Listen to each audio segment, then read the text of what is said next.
And Marcus Rosati. And this is Passport Necessary.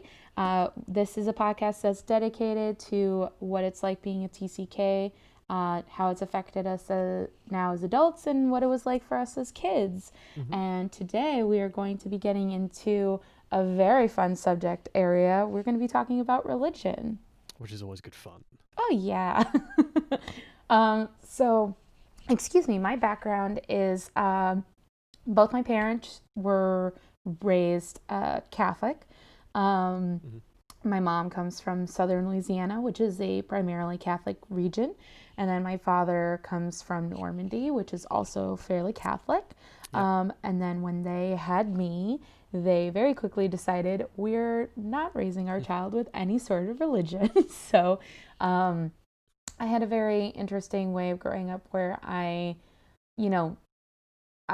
basically learned the different religions of the countries that we moved to in a very abstract way, where we would go to temples when I was in South Korea, or when we were living in Guatemala, we would see a lot of parades that would happen on different saints' days, or we would see like different shrines that were created on the sides of roads or in different areas for different saints.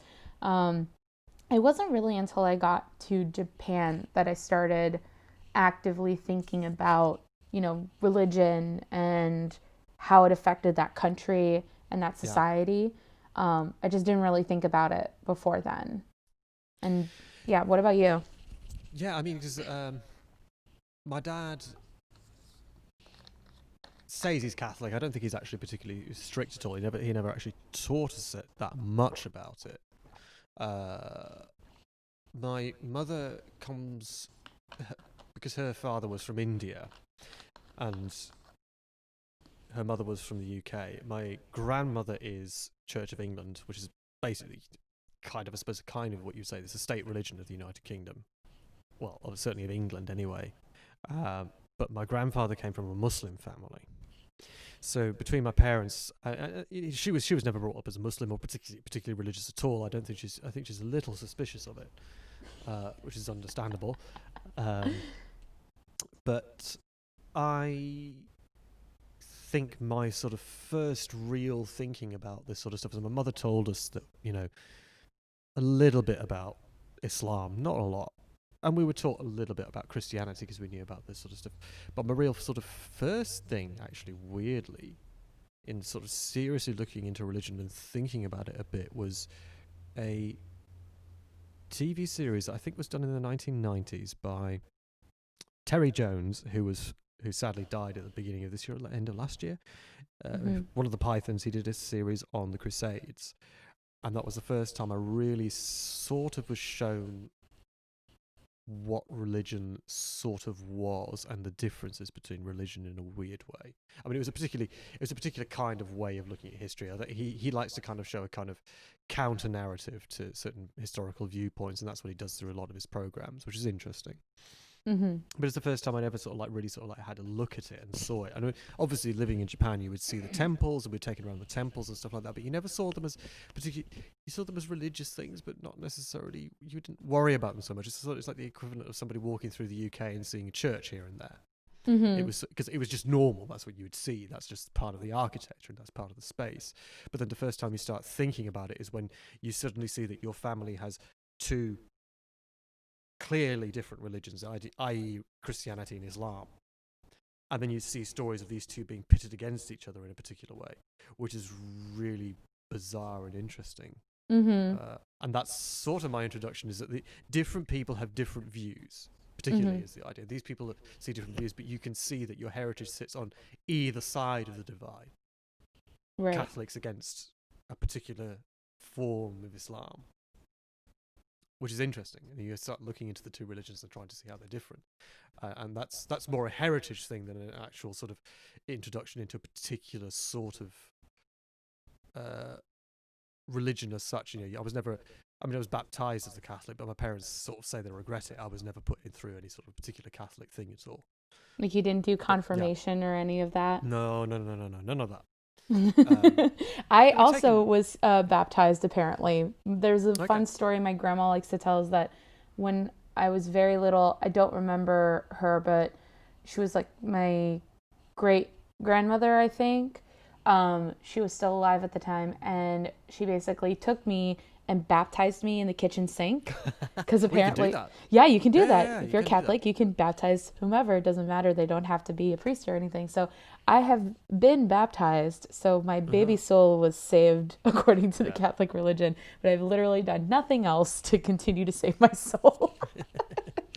Well, no, I mean, just as long as you're wiping away the original sin, that's all that matters. Yeah, it's a weird one. I know.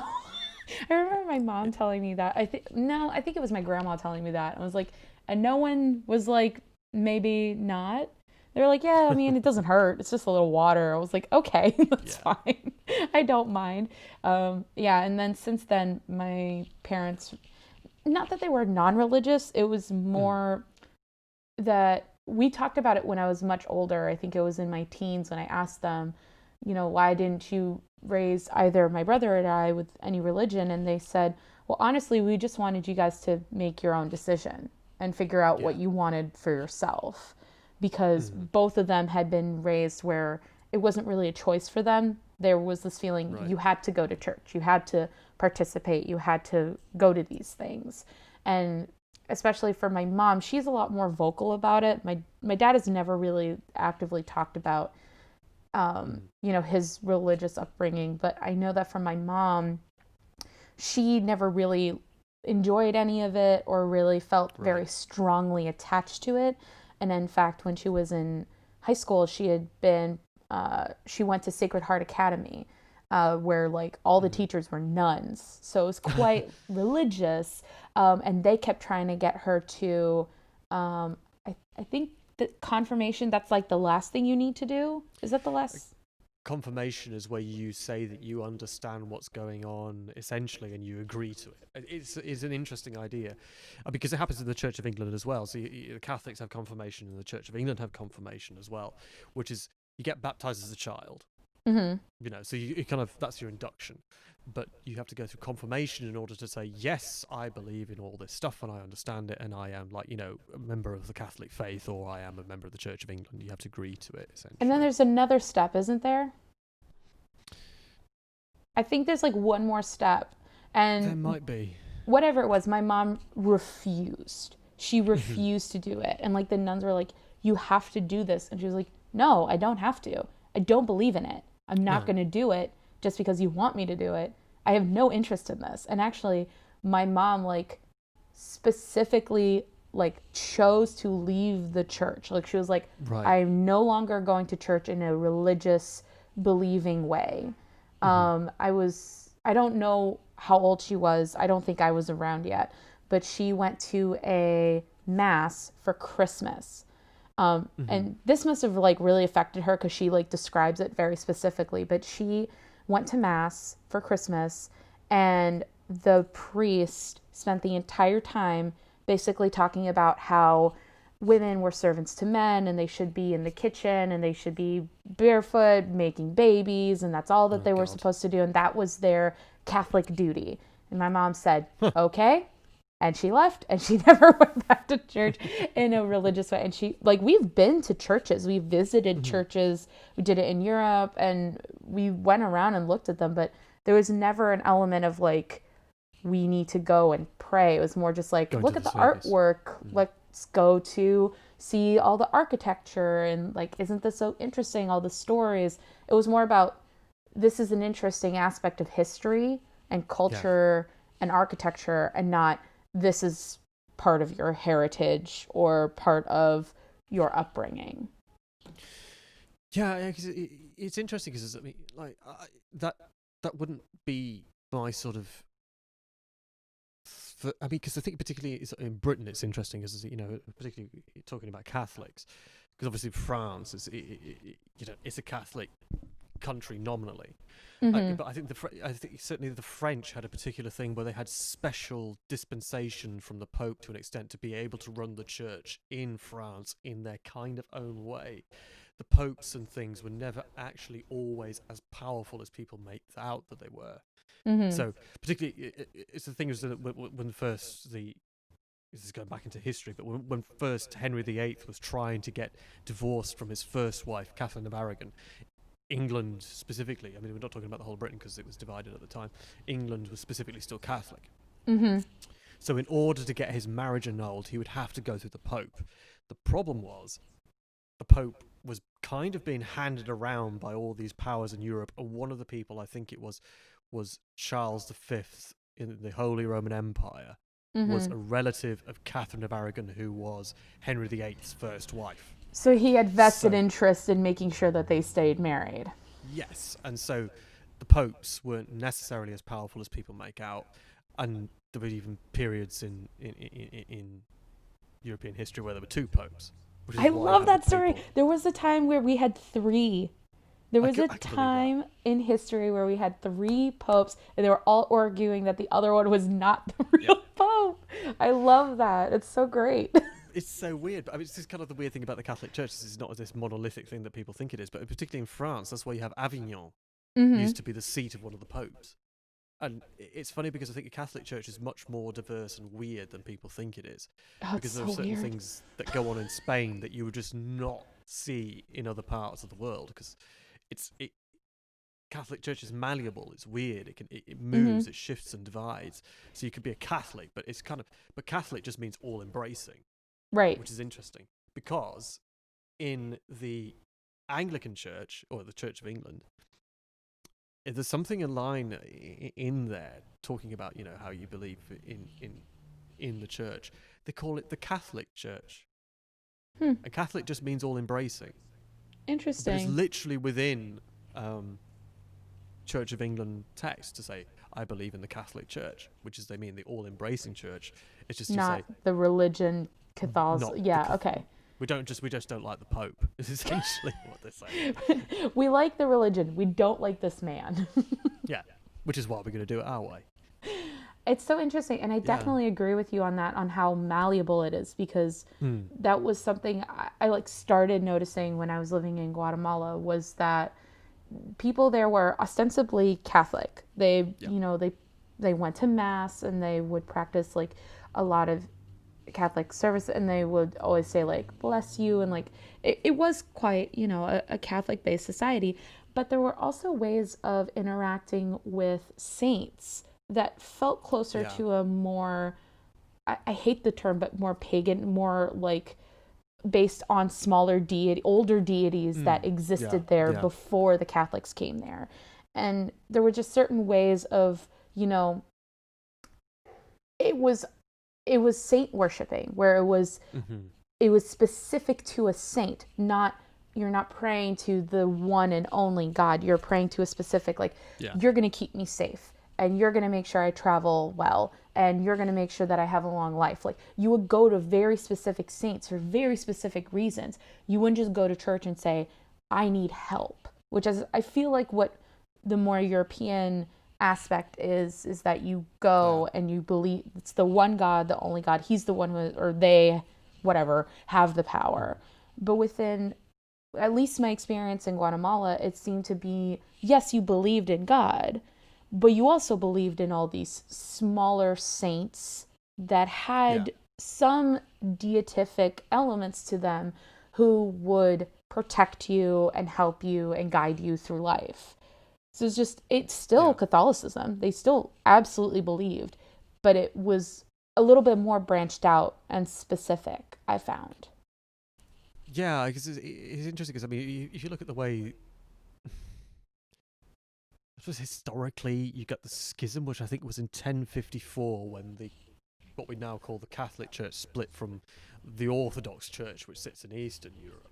So those two are kind of like the things that kind of were left over from the Roman Empire, and they would deliberately split at a certain point by the Catholics, I think, as far as I can remember, if I do my history right. So the Catholics, I mean, that particular thing with the Pope in Rome, they've had, I mean, certainly since the schism, they've had about 1,000 years of working this stuff out. Mm-hmm. And they certainly had a lot longer than that. I mean, so you go back to Constantine, who was declared emperor of Rome in the city that I am sitting in now, apparently. So that's a bit of a fun historical fact for you. York's important. It matters. We have religious significance. Well, it's true. It's interesting. Actually, it genuinely is where the first. He wasn't Christian at the time, but it's the first Christian emperor was declared emperor in York. That's so interesting. Yeah. That's fascinating. There's a lot of historical stuff that goes into how he got declared emperor and all that sort of thing, but initially with the Romans, that first emperor was kind of like trying to keep things under control. So essentially, they ended up coming to a kind of agreement. But the thing is, the Catholics have a long period of history of trying to convert people and trying to move people into this idea of religion, and to an extent, they have a kind of pragmatic way of doing it, which is, yeah, people are not going to give everything up, but we'll take some stuff that they like and put it together. It doesn't really 100% matter that we follow the Bible absolutely 100%. It's one of the misconceptions I think that people have about Christianity and Christians is that, they follow the Bible 100%. They don't. Catholics definitely don't, and they know that they don't. The theologians Absolutely know not. that they don't. I mean, because I was talking to somebody earlier about it today. Actually, was talking about the way the Catholics think about things. You certainly got, you have earth, heaven, and hell. Definitely, they exist certainly in the Catholic thing. But you also have this fourth one, which is purgatory, and that's not in the Bible at all. Yep, that was created. Yeah, it's its own thing, and it's interesting because when you start looking at how the Church of England looks at purgatory versus like the Catholics look at purgatory, it's very different, and I don't. It's just so. Yeah, and it doesn't exist, but the Catholics, it's like, that's a thing. It's like a real thing, but it has nothing to do with the text. There's no text, there's no part of the Bible that says there is a purgatory and your soul's just gonna kind of stick there if you are in the middle. It's like, that's weird. It's interesting. But this is also other stuff, like the Catholics aren't particularly bothered about the Book of Revelation. Mm-hmm. They kind of ignore it. It's still in the Bible, but they don't listen to it. They pay no attention to it. They don't even really pay attention to the Old Testament that much. Oh, either. no. There's so many people when you like go back into the Old Testament and you look at it, when you look at how like kind of mean that God was, and how like when you look at Jewish religion, they actually focus a lot more on the Old Testament and the teachings in that. Well, they have to, Yeah, and it's their book. That's the book. That's what you got. And it's so interesting how like when you look at a lot of modern Christians, they basically just kind of like glance over the book, the Old Testament. It's like most of your religion is actually founded upon that, and then all they talk about, especially Catholics, they're like, oh, we have such a benevolent God, such a kind God. Then you go back to the Old Testament, you're like, he just like flooded the earth, like punished Adam and Eve out of the garden because they didn't follow one rule. Like there was a lot of stuff where it's very extreme. Yeah, I mean, I think it's one of these things. Is that I think certainly one of the things that as I understand it, comes across in the New Testament is the idea of mercy. God is merciful. That's important. Whereas I think, I could be completely wrong, but I think to an extent in Judaism and in Islam, what God is concerned with is justice. Yeah, not mercifulness. Different. Yeah, and there's two interesting ideas: is that what's more important, justice or mercy? And these are things that are really important in thinking. And I think certainly when it comes down to sort of this, in territories that I'm more happy with, it's particularly talking about things like the English Civil War, where people were talking about religious ideas. I mean, the English Civil War is a religious war as much as it is about the power of the king. Because essentially the king decided that he derived his power through divine right. But when you get into the more puritanical and more Protestant ways of thinking, they are going back to the Old Testament and looking at things in that particular way. It's about justice. It's about whether or not you have the right to rule in these sorts of ways. And it is much more, the mercy goes out the window a little bit more. It's not, and you do have this idea of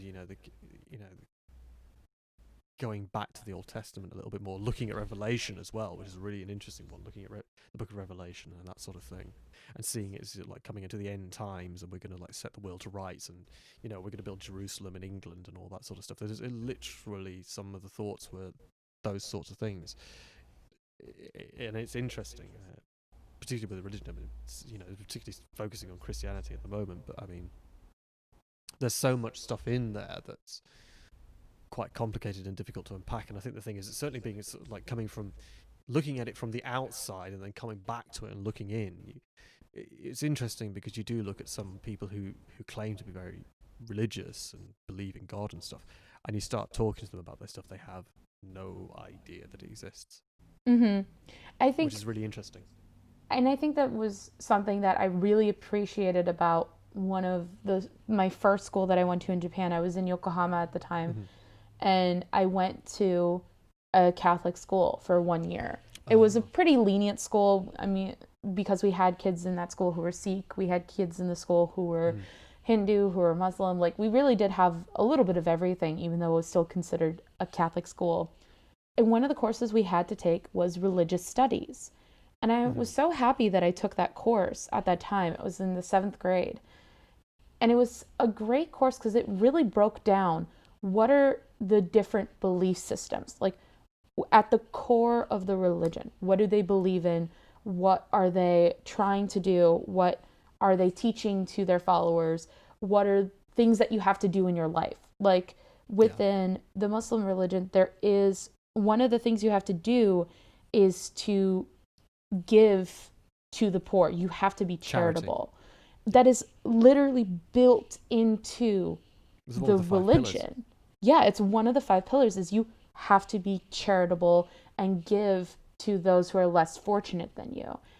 And I mean, that's so fascinating because like, there are different ways that different religions have you do that, but have it being one of your 5 core pillars of your religion, like, that's really interesting. It was a great course that taught me a lot and forced me to really think about different religions and how they interacted with each other, especially in a country like Japan, which at the end of the day is not a very religious country. No, it's an interesting one because they I mean, they've got the sort of the elements of Shintoism that sort of exists. There is that kind of animist religion there, but really the big powerful one is Buddhism by a long way. Because Buddhism rules the way I was told this by a very good friend of mine who I remember asking her once, I was like, are you religious? And she was like, well, I guess if I pick one, I'm Buddhist, but I also go to the Shinto temple all the time. So I don't know. But the way she explained it to me was Buddhism in Japan rules the major life changes. So birth, marriage, death, like those very core moments in your life are taken care of by Buddhism. And everything else, you can go to a Shinto temple and it will be taken, like, you will go and you'll do offerings and you'll cleanse yourself and you'll put out prayers. But it's very different than what I think the West thinks of as prayers. It's more about putting well wish and putting like intention out into the world. And a lot of the ways of looking at it is it's more about like, well, hopefully this will help, but I'm still going to go and live my life and do what I can and do the best that I can. But, you know, this might just give me a little extra boost. It's just a very interesting, almost practical way of looking at religion, where it's like, I know this is what I need at this point in my life, and this will give me a little help, but it's not going to like wreck my day if I don't do this. It's a very interesting, practical way of looking at religion, which I think is completely different from how we see religion in the West, or at least within the US and the UK. Yeah, because I mean, I think one of the things that we find difficult, I mean, particularly one of the things you think about, sort of like Roman religion is one of the things that people talk about sometimes. Pre-Christian Romans would have been what we call pagans, but they have a similar sort of idea. Because in Japan you have the idea of the kami, which is, people describe it as a spirit, but it's probably not the best way of doing it. It's the essence of the object that you are looking at. Yeah, they're so like a stone spirit god. Kind of. One way I've heard it described is a sort of like, you know, if you have a kami, it's the rockness of the rock. It's the treeness of the tree. That's the kami. That's the kami. It's the essence of the object that you're talking about. So the sea can have a kami, the sky can have a kami, the wind can have a kami, but it also can have this. As I said, the rock can have a kami, the tree can have a kami, and there's even sometimes in some ideas sometimes a lantern can have a kami. It still has an essence, an element of things. And the thing is that Roman religion and that sort of works in the same way. So the thing is that they have this sort of stuff where they dig up ancient sites in Britain, is particularly one of the areas I'm kind of interested in. I'm not obviously not an expert by any stretch of the imagination, but places like Bath in England used to be Roman towns, and there's a hot spring there, which is natural. And in places like that, you'll often find these things called curses, which are little notes written on sheets of lead that are thrown in to a holy site to sort of like ask the particular god or spirit of the area for a thing, or to do something to somebody who's done something bad to you, that sort of thing. So it's a similar sort of thing. You ask the local deity or spirit to do something for you, and I suppose Shintoism works in that way. It's a kind of difficult concept to get your head around if you're not used to it, but once you get it into your head, it's not that difficult. It's almost a respect for nature and the natural world.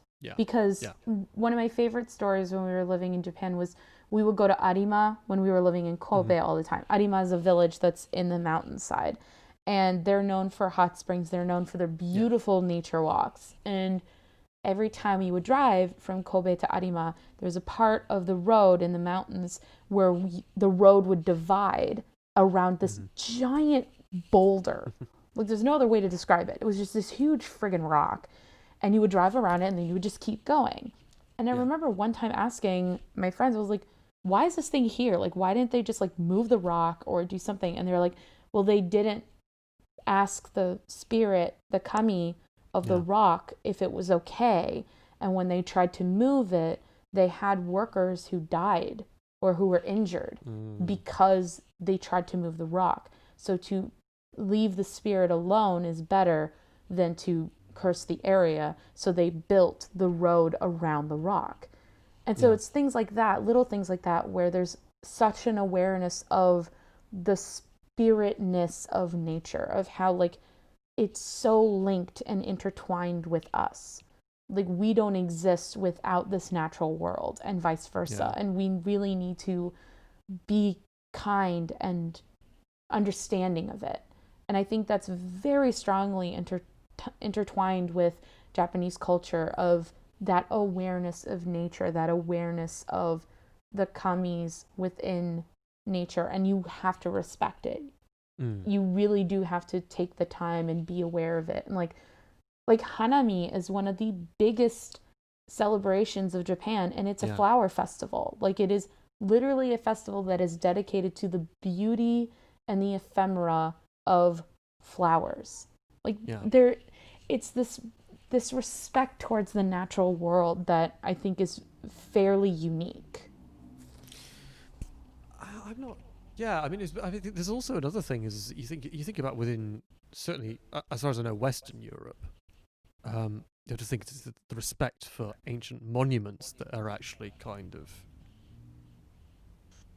I don't know what the word is, but I mean, it's sort of like seriously old monuments that you think of, like Stonehenge, Karnak in France, and another one which is really interesting is Avebury.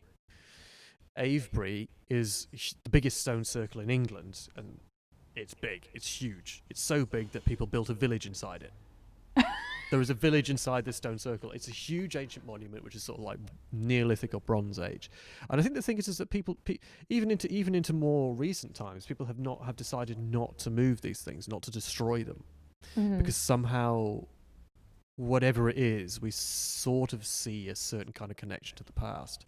And there are places in Scotland still where people have an idea that barrows and Viking burial grounds still carry, or until very recently, people still used to believe that these things had trolls or dead men who could come up and beat you off them if you tried to go into these graves and burial mounds. And some of these places still exist. it's not necessarily a connection with nature as such, but a connection with history in a certain sense, that somehow these things should be left alone. They shouldn't be moved, they shouldn't be damaged, and they should be preserved. And that's happened all the way through history. Otherwise, because if you think about it, Stonehenge is as old as the pyramids, and it's still there. Yeah. If people throughout history had lost an idea of the past, or had lost a connection with what these things looked like, or had, they're part of the landscape now. And they always were. Well, as soon as they were built, they were part of the landscape, which is an interesting thing. And people, for whatever reason, haven't moved them. There is still some sort of strange built connection, which I suppose is again with the thing with the rock in the middle of the road. There's this sort of stuff. It's like it cannot be moved. It has to be left. Mm-hmm. For whatever reason. I think it happens in all cultures. It's not why we don't tear churches down. Mm-hmm. So I actually have a question, a really quick one, just to end everything. Do you feel like you're missing out from not having a religion? No. Okay. I think it's important to know about them. I mean, I take pride in trying to learn as much as I can about them. It's not because I believe them, but I think it becomes much easier, particularly if you're interested in history, art, and architecture and all that sort of stuff. Even if you have a passing interest, even in music, you need. It is good to have a certain amount of knowledge, because it does help you. I mean, you're not going to be able to understand certain plays, like stuff by Shakespeare, because there are references to things that you would not understand unless you knew a little bit about the religion. Yeah, agreed. Totally agreed. I think you would need to know. My biggest regret I have from college is that I was not able to take a Bible as literature course. I really wish I had taken that, because I feel like I would have learned so much, and it would have given me a better appreciation for so much literature and theater that has basis within the Bible. Even people who are not religious, they do take from it, and they do learn from the book. So it's something where I really wish I had taken that course. I think for me, I don't feel like I'm missing out, because I have built my own ways of creating community. I think that some people, they get attracted towards religion because it has that inherent, like, you're part of a community now. But I do theater, and I have so many other ways of, like, having friends and closeness without needing to believe. I think I'm still a spiritual person. I just don't think that I necessarily attach it to a religion. I do wish that I learned more. I'm still learning. I think I'm still, like, actively, like, I don't know this about this religion. I want to learn more about it. But I think that's the only thing I regret, is that I don't know more about, I know the basics. I know, like, the bare bones of each of the different major religions within the world that exist. Yeah. But I do wish I knew more specifics, more like, less bare bones, more full-fleshed. So that's the only thing I guess I feel like I'm lacking, and I want to learn more. That's my own, like, personal goal, is to learn more about it, but I definitely don't feel like I'm missing out. No, I don't. I mean, I always try and learn more. There's always good things on theology and stuff like that to look at. I mean, that's what podcasts are for. Yeah, that is. What a great button to the episode, Marcus. So yeah, I think we're actually going to end it there. So thank you so much for listening to Passport Necessary. I hope you enjoyed it. If you did, please leave us a review, like, comment, interact with us in any way. You can also find me on Twitter. My handle is at Layla Gentil. That's LeylaGentil. You can always send us questions there. If you're listening to us through YouTube, leave us a comment below the video. If you're listening to us on any other podcast session, please feel free to comment and review us. It definitely helps us out. And thank you so much for listening. It's been really fun. It has been a lot of fun. Yeah. So until next time, we'll see you at another time. Cool. Goodbye.